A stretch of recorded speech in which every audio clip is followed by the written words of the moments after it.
আসসালামু আলাইকুম ওয়া রাহমাতুল্লাহি ওয়া বারাকাতুহু। কেমন আছেন সবাই? আশা করি সবাই ভালো আছেন।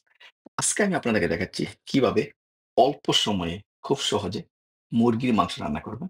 এই যে দেখুন, ফ্রেশ মুরগি। এই হচ্ছে আমার ingredients: coriander, bay leaf, chilli powder, cumin, turmeric, cinnamon, তারপর এখানে আছে গোলমরিচ, লং, এলাচ, and finally chicken masala. Chicken masala, Shan chicken মাসালা এটা কিনতে পাওয়া যায় বাজারে।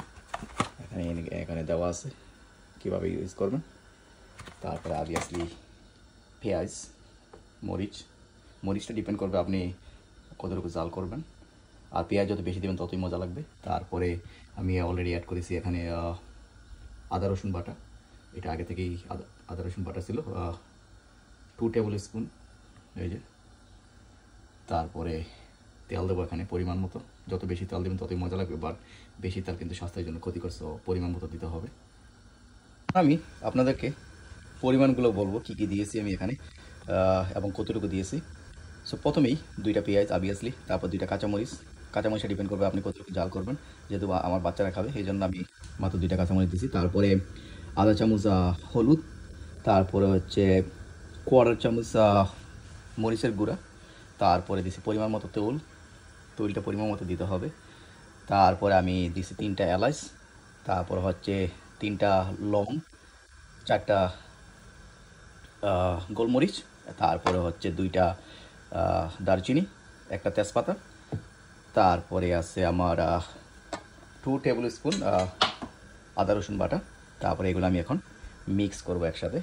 এই যে এগুলো মিক্স করব। আর যে 3টা জিনিস আমি পরে দেবো সেটা হচ্ছে কোরিয়ান্ডার, কিউমিন, তারপরে হচ্ছে চিকেন মশলা, ফাইনালি চিকেন মশলা।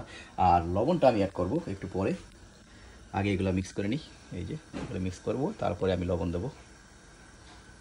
সো আমি সব কিছু মিক্স করে ফেললাম। এই যে দেখুন, মিক্স করার পরে এই কালার। তারপর আমি 1 চামচ এটা দিয়ে 1 চামচ লবণ দিয়ে দিলাম।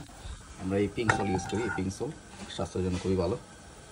এটা কস্টকোতে পাওয়া যায়, Kirkland brand, fine grain, very nice. বা এই লবণটা কিন্তু একটু কড়া বেশি, কম ইউজ করলেই চলে। তো এখন আমি ডেকে দেবো। তারপরে একটু পরেই আমি অ্যাড করবো পানি। এটা দিয়ে পানি অ্যাড করে দিলাম 1 কাপ। দেখুন, পানি অ্যাড করার পর এখন আমি আরেকটু নাড়বো ভালো করে। তারপর লবণ দেখবো। লবণটা দেখার পরে আমার আরও অ্যাড করতে হবে, যেহেতু আমি পানি অ্যাড করেছি।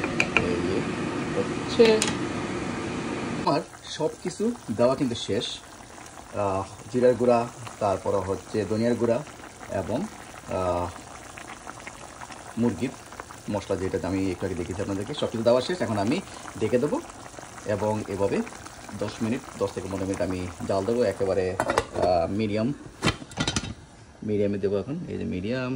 তো একইভাবে চলতে থাকবে 10 থেকে 15 মিনিট। তারপর ফাইনালি যখন মাংস হয়ে যাবে তখন আমি আলুগুলো দিয়ে দেবো। এই আলুগুলো এভাবে খুব সহজে অল্প সময়ে 25 থেকে 30 মিনিটের মধ্যে আপনারা মুরগি মাংস রান্না করতে পারবেন। সো ভিডিওটা বেশি বেশি করে শেয়ার করে দিবেন। ভালো থাকবেন। আল্লাহ হাফিজ। আসসালামু আলাইকুম ওয়া রাহমাতুল্লাহি ওয়া বারাকাতুহু।